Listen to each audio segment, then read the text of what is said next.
Hello there, good afternoon or morning or evening or whenever it is you're watching this, it doesn't really matter. My name is Alex and I'm here from Non-Stop Kids Entertainment to try and do some really cool science experiments and explain how and why they work. Now the reason I'm doing this is because not only am I a kids entertainer, I'm also massively into science and technology, to the point where I'm actually doing a degree in engineering as well. So I thought what I would do is I would show you some cool experiments that I remember doing when I was a kid and that I found from around the web that you can do with stuff that you've got around your house. Also, if you've got any questions or if you've got any comments that you want answering to do with science, please post them in the comments below or send them into the office. I'll try and keep on track of them, and if we can, we'll answer some of them in the next video. But before we get on with that, as we're in the kitchen, I thought I'd show you a few things that you can do that are really cool in the kitchen. So we're going to start off by making a tornado in a bottle. Now to do this, we're going to need a few things. We're going to need 2 empty bottles, and we're also going to need something to join the bottles together. Weird, cool, fancy contraption here. And what this does is it screws each side onto a bottle and it attaches the 2 bottles together. Now, if you're not lucky enough to have one of those, because I do, what you can do is you can get 2 lids and you can tape them back to back like this. And if you put a hot screwdriver, or if you get a parent to put like a hot screwdriver or a hot knife or something through there, it will put a hole through the middle of these. And if you tape them together really well, you'll be able to do this just fine. In fact, actually, if you've got like a rubber washer, if you can put one of those in the middle of there as well, that will make it even better and even easier to do. Or you could even just get like a tube and tape the 2 together like this. As long as they're taped together and there's no air coming in and out, you should be fine. Now, to make a tornado in a bottle, we're going to do like an experiment and see why the tornado in a bottle works. So to do this, we need to get some water. We're going to fill the bottle up to be about 3/4 of the way full, about here. So we're going to do this. And while we do this, we're going to put some food colouring in there as well, so you can really see it. Now I've got some blue food colouring over here. We're going to stick a little bit of blue food colouring in here, and this is just so that you can really easily see the water. There we go. Ooh, almost put a bit too much. Let's put a bit more food colouring in so you can really see it. There we go. Right. So we have some nice dark blue water. Okay, it's got some food colouring. We'll drop that. There we go. Some nice dark blue food coloured water in there. I'm just going to give this a shake to mix the watercolour in. Right, and now here's the important bit, the way you attach it. You keep the one that's full at the bottom, and then you screw your connector onto that, and then you put the empty bottle on top. If you try and turn it upside down, it's not going to work particularly well for you, because you're going to end up with all the water pouring out, and you don't want that, let's be perfectly honest. So here's the experiment time. What we're going to try and do is turn it the other way around, and we're going to see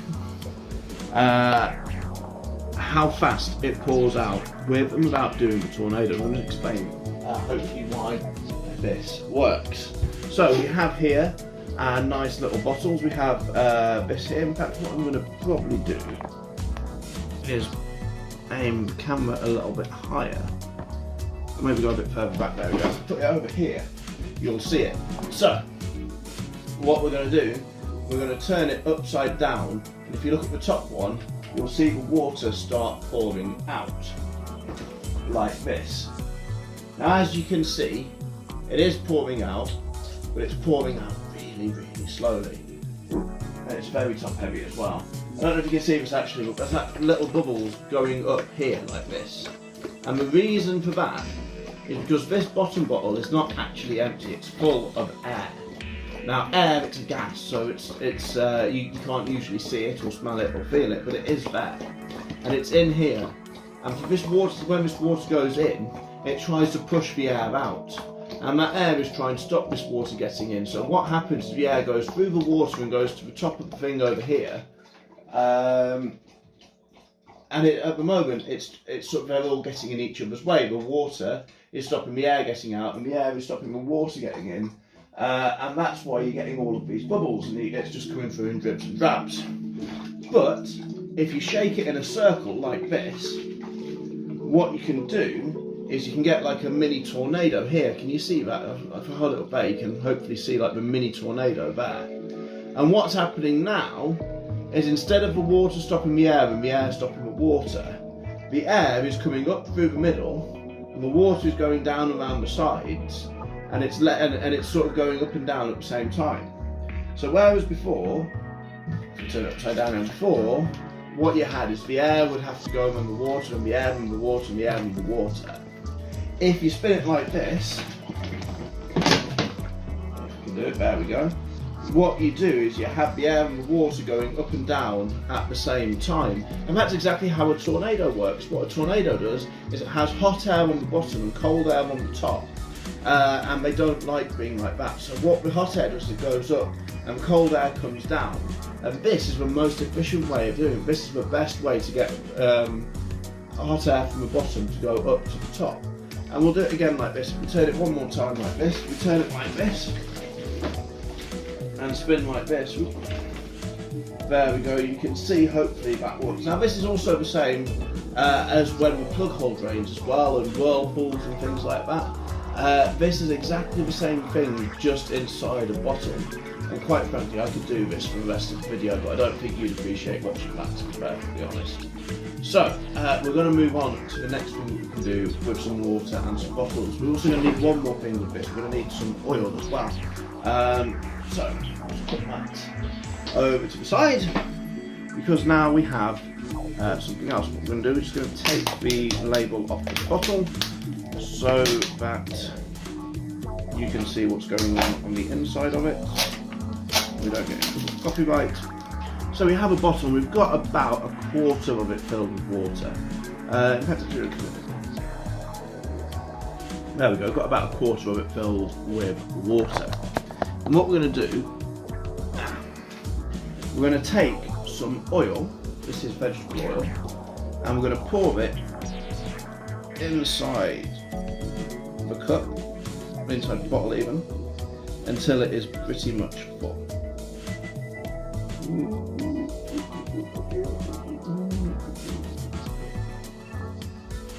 Almost there.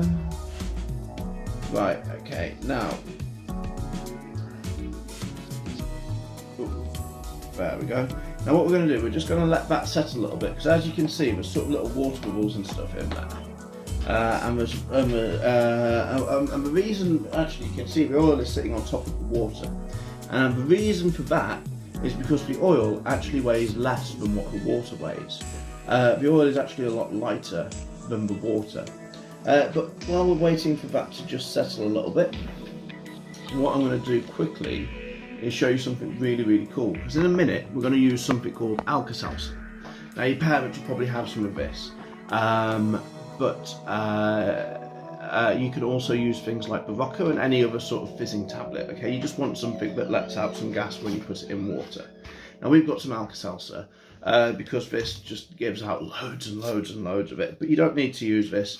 And kids, if you are going to use this, make sure you've got a parent using it with you. Okay, make sure you don't just go and take this. Make sure you've got a parent around when you do use this, because what you can do with Alka-Seltzer is you can get a bag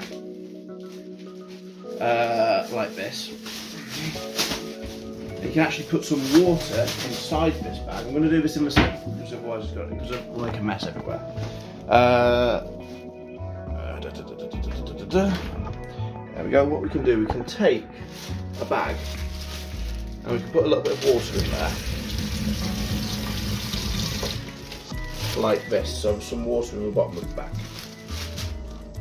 And then what we can do is we can take one of these Alka-Seltzers and we can put it inside the bag like this. And what we're going to do, we're going to tie the bag in a knot like this, so that none of the air and none of the gas can get out. If you give it a bit of a shake, there we go, you can see it dissolving in here like this. And what's hopefully going to happen is that's going to start filling with air. Give this a bit of a hand, there we go. You can see that's starting to fill up a little bit. Oh. No. Right, maybe we need a bit more. Sometimes this happens in science, it doesn't quite work out the way you want it to. What we're going to do, we're going to open it up a little bit. I'm going to use some scissors because I can't undo it. There we go, we're going to take a few out. Where are they?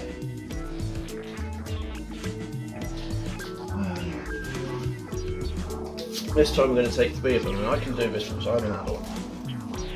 We're going to put them inside this bag, and we're going to seal it up again. So we're going to take the alcohol and put it inside the bag. Oops. There we go. I'm going to tie it in another knot. This time, so that there we go. There's no way for that gas to escape. And what you'll hopefully see, there we go, it's starting to inflate and get bigger and bigger and bigger, and eventually what's going to happen is the pressure inside there is going to build up to the point where, it's going to happen in a minute, there we go, the bag pops and squirts out like that.